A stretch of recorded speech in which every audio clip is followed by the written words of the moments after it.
Assalamualaikum warahmatullahi wabarakatuh.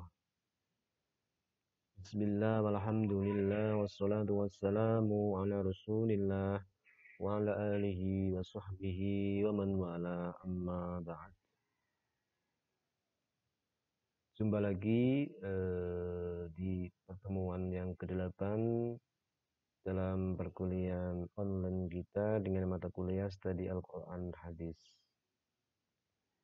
Untuk pertemuan yang ke-8 ini kita akan membahas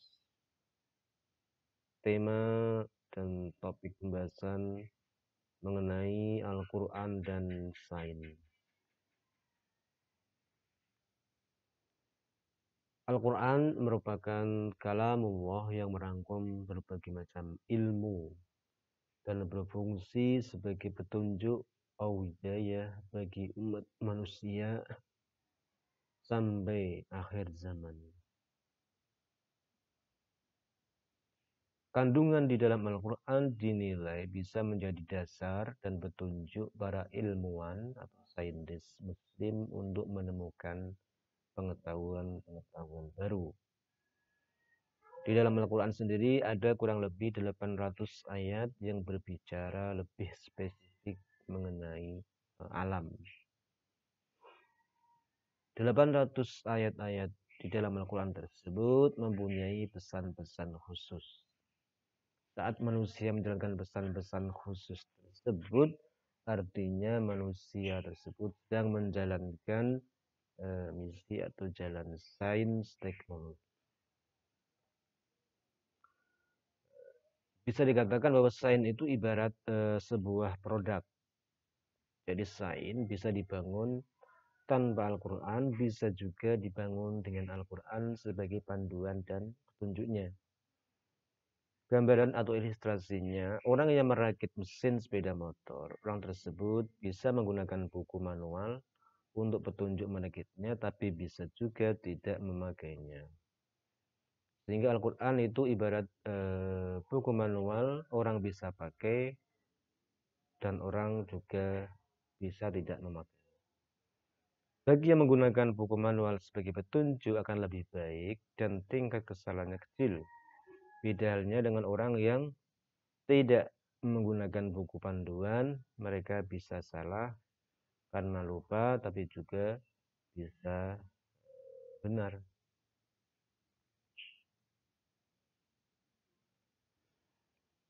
Upaya pencarian ilmu pengetahuan atau sains dalam Islam memang bukan hal baru, melainkan sudah dilakukan oleh para ulama pendahulu kita. Persoalan ini bermula dari perspektif mereka, sudut pandang mereka mengenai apakah Al-Quran merupakan sumber daripada ilmu pengetahuan atau hanya sebagai petunjuk agama saja. Dari sinilah lantas muncul dua kelompok. Kelompok pertama di antaranya adalah diwakili oleh Imam Al-Ghazali. Beliau misalnya ini dikatakan bahwasanya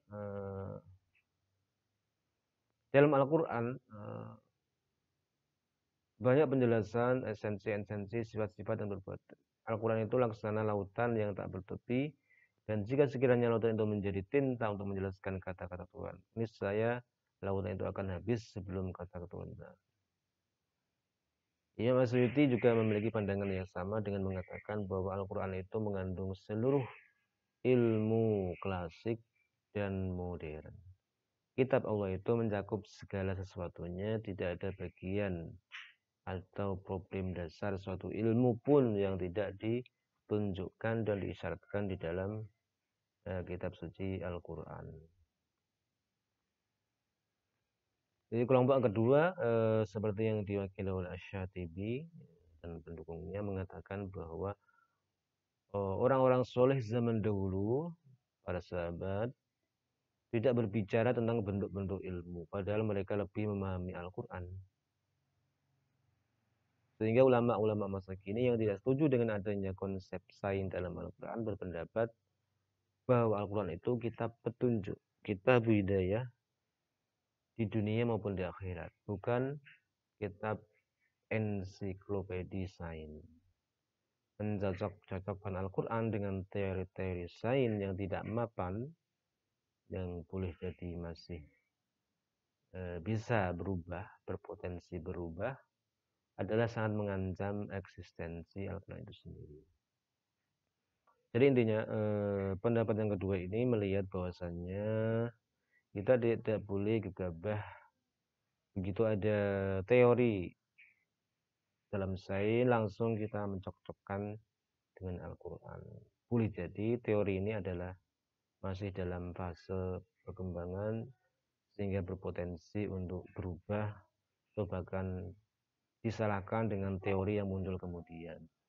Sehingga ketika yang pertama dari teori kita cocokkan dengan Al-Quran, kemudian ternyata berubah, maka bisa jadi Al-Quran nanti disalahkan karena teori tadi masih. Tapi jika sains tadi sudah menjadi hakikat ilmiah atau hakikat sains tidak berupa teori, maka boleh-boleh saja kita mencocokkan atau mencari isyarat atau petunjuknya dari kitab suci Al-Quran.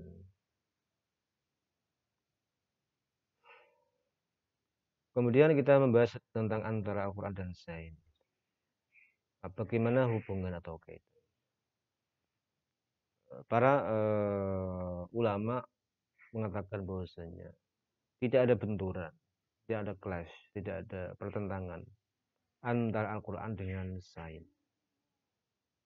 Karena dua-duanya adalah sumber dari Allah Subhanahu wa Ta'ala. Jadi Al-Quran dan ilmu atau sains itu tidak ada pertentangan.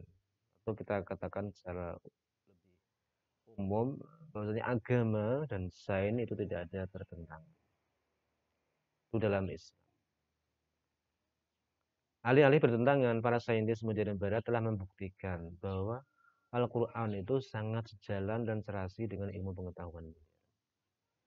Al-Quran sebagai kitab suci dan petunjuk hidup umat Islam yang diturunkan kepada Nabi Muhammad SAW 14 abad yang silam secara mengagumkan telah mengungkapkan sederet fenomena ilmu pengetahuan yang telah terbukti akurasi dan kebenarannya. Setelah melakukan berbagai penelitian ilmiah, para saintis barat telah membuktikan kebenaran janji Allah Subhanahu wa Ta'ala tentang isi Al-Quran sebagaimana disebutkan dalam surah Al-Baqarah ayat 2. Dzalikal kitabu la raiba fiih. Kitab Al-Quran ini tidak ada keraguan padanya. Dzalil muttaqin, petunjuk bagi mereka yang bertakwa. Kita lihat di sini contohnya seorang profesor yang bernama Keith L. Moore, seorang guru besar Departemen Anatomi dan Biologi Sel di Universitas Toronto, Kanada, telah membuktikan kebenaran firman Allah Subhanahu wa Ta'ala itu. Dia mengatakan, saya tak tahu apa-apa tentang agama, namun saya meyakini kebenaran fakta yang terkandung dalam Al-Quran dan Sunnah. Kata Moore yang terkagum-kagum dengan kandungan isi Al-Quran yang secara akurat menjelaskan perkembangan embrio manusia. Kalau kita lihat dalam beberapa ayat Al-Quran, banyak sekali ayat-ayat yang berbicara tentang fase-fase diciptakannya manusia. Mulai dari sperma, kemudian pembuahan, kemudian menjadi segumpal darah, kemudian daging, tulang, kemudian sempurna, kemudian ditiupkan rohnya. Sehingga ayat-ayat di sini merupakan dasar atau petunjuk dalam pengembangan ilmu selanjutnya mengenai janin. Sehingga kita mengenal ada namanya ilmu janin atau embrio, ilmu ajinnah. Janin zamannya ajinnah. Jadi di sini kita menyimpulkan bahwasanya dari beberapa ayat yang berkaitan dengan penciptaan manusia atau tahapan-tahapan dalam penciptaan manusia menjadi dasar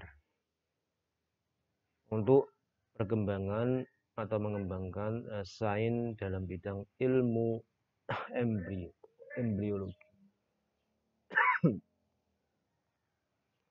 Kita lihat di sini misalnya beberapa contoh isyarat Al-Quran, isyarat tentang sains atau ilmu pengetahuan. Yang pertama adalah ledakan raksasa atau Big Bang. Big Bang diyakini sebagai suatu peristiwa yang menyebabkan terbentuknya alam semesta. Teori ini didasarkan pada kajian kosmologi mengenai bentuk awal dan perkembangan alam semesta. Berdasarkan teori ini, dikatakan bahwa alam semesta awalnya dalam keadaan sangat panas dan padat, lalu mengembang secara terus-menerus hingga hari ini. Hal ini ternyata sudah diisyaratkan dan disampaikan dalam kitab suci Al-Quran, tepatnya pada surah Al-Anbiya ayat 30. Qala ta'ala, أَوَلَمْ يَرَ الَّذِينَ كَفَرُوا أَنَّ السَّمَاوَاتِ وَالْأَرْضَ كَانَتَا رَتْقًا فَفَتَقْنَاهُمَا وَجَعَلْنَا مِنَ الْمَاءِ كُلَّ شَيْءٍ حَيٍّ أَفَلَا يُؤْمِنُونَ.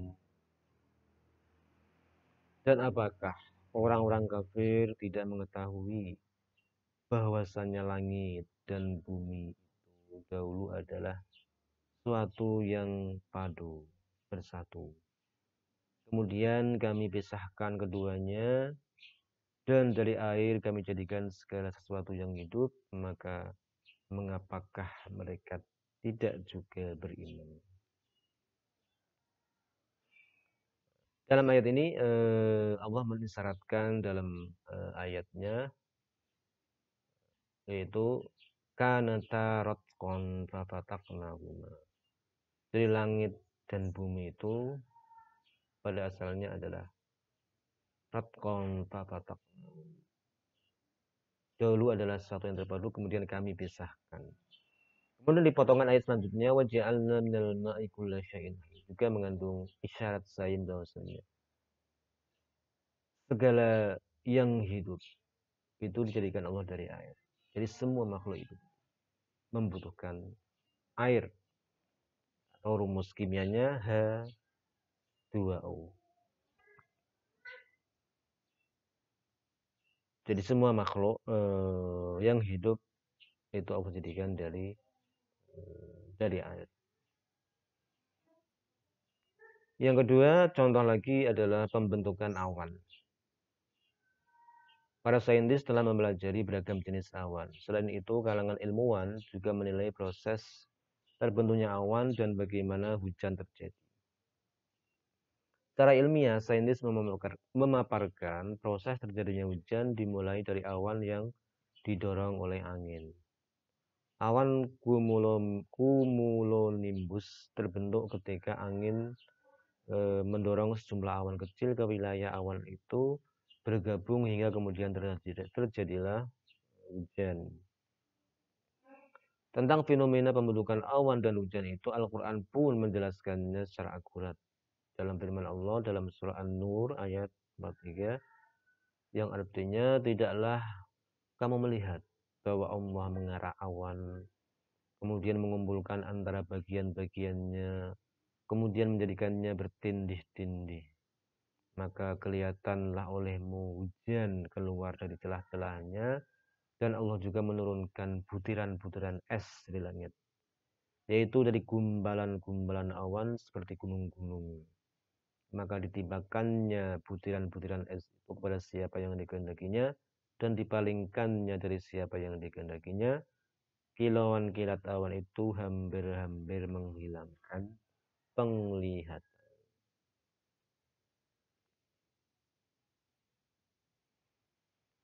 Contoh lagi mengenai lautan dan sungai.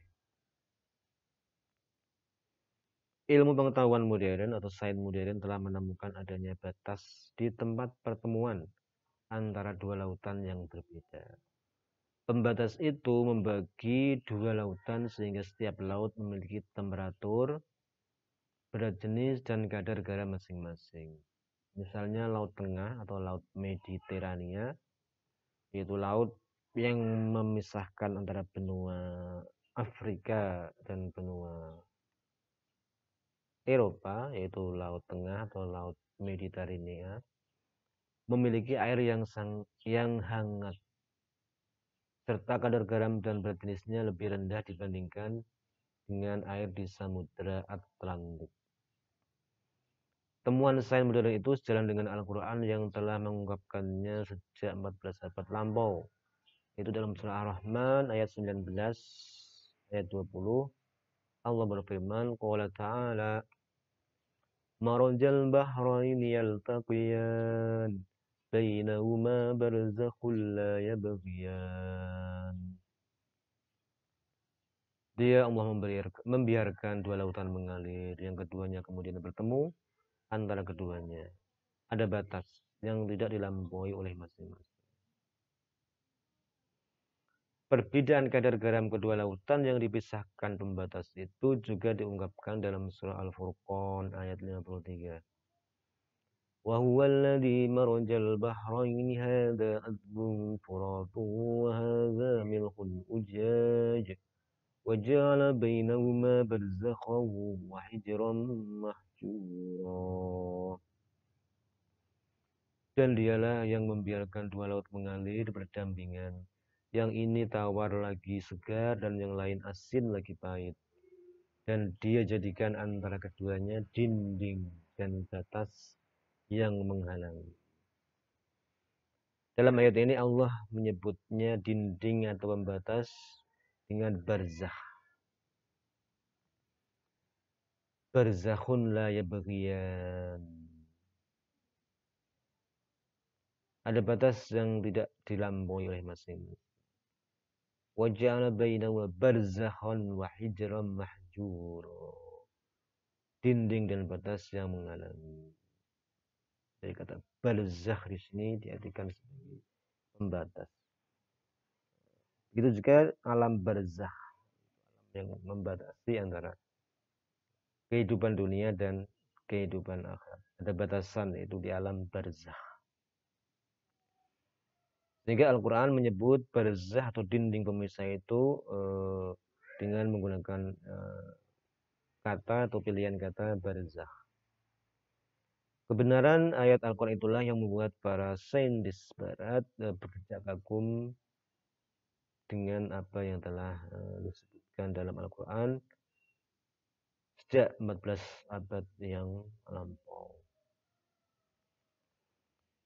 Contoh keempat adalah api di dasar laut. Fenomena ini ditemukan oleh seorang ahli geologi atau ilmu ard, ilmu bumi, asal Rusia, yaitu Anatol Bakovits dan Yuri Bogdanov, dan seorang ilmuwan asal Amerika Serikat. Mereka meneliti kerak bumi dan patahannya di dasar laut lepas pantai Miami. Mereka kemudian menemukan lava cair yang mengalir disertai abu vulkanik yang suhunya mencapai 230 derajat Celcius. Al-Quran lagi-lagi sudah menyinggung tentang hal ini, adanya api di dasar lautan dalam firman Allah yang cukup singkat, wal bahril masjur, dan laut yang di dalamnya, yang di dalam tanahnya ada api. Kemudian contoh lain yang kelima, dasar lautan yang gelap. Manusia tak mampu menyelam 40 meter di bawah laut tanpa peralatan khusus. Dalam sebuah buku berjudul Ocean dijelaskan pada kedalaman 200 meter hampir tak dijumpai cahaya, sedangkan pada kedalaman 1000 meter tak terdapat cahaya sama sekali. Kondisi dasar laut yang gelap baru bisa diketahui setelah penemuan teknologi canggih. Namun Al-Quran telah mengisyaratkan dan menjelaskan keadaan dasar lautan tersebut sejak ribuan tahun yang lalu. Qala ta'ala Au kadhulumatin fi bahril lujji yaghshahu mawjun min fawqihi mawjun min fawqihi sahab ظلمات بعضها فوق بعض إذا أخرج يده لم يكد يراها ومن لم يجعل الله له نورا فما له من نور atau seperti gelap gulita di lautan yang dalam, yang diliputi oleh ombak, yang di atasnya ombak pula, di atasnya lagi awan, gelap gulita yang tindih menindih. Apabila dia mengeluarkan tangannya, tiadalah dia dapat melihatnya. Dan barang siapa yang tiada diberi cahaya petunjuk oleh Allah, maka tiadalah dia mempunyai cahaya sedikit pun.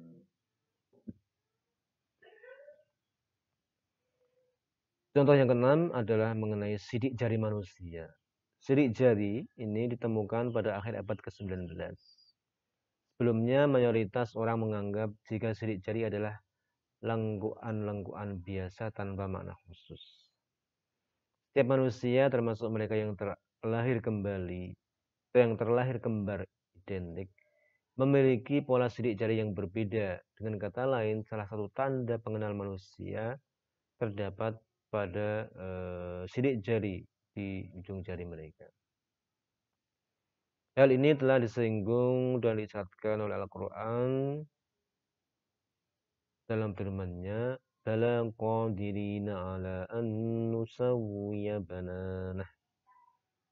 Bukanlah demikian, sebenarnya kami kuasa menyusun kembali jari jemarinya dengan sempurna.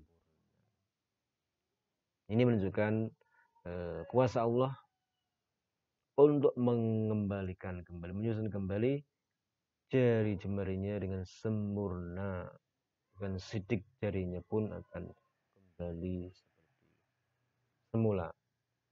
Inilah yang menjadi isyarat mengenai sidik jari manusia yang berbeda-beda dari jutaan manusia yang ada. Allah mampu mengembalikan lagi seperti sedia kala. Itu beberapa contoh Al-Quran dan kaitannya atau hubungannya dengan sains modern. Makanya dalam pembahasan ini juga dikembangkan dengan adanya tafsir sains atau tafsir ala ilmi.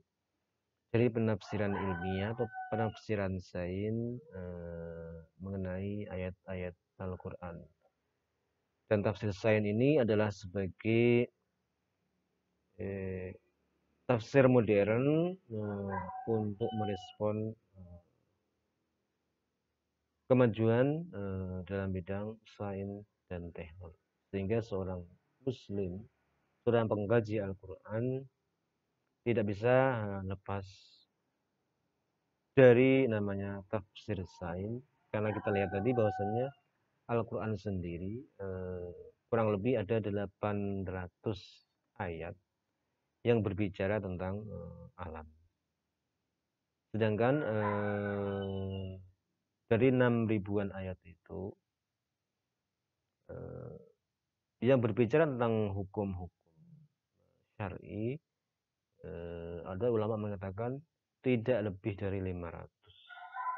Jadi isi Al-Quran yang berbicara mengenai alam semesta atau kosmos itu lebih banyak. Sehingga dari sini memberikan inspirasi dan menggugah orang-orang Islam untuk mengembangkan dan mengkaji sains dan teknologi. Demikian presentasi untuk hari ini. Semoga bermanfaat. Wallahul muwaffiq ila aqwamit thoriq. Wassalamualaikum warahmatullahi wabarakatuh.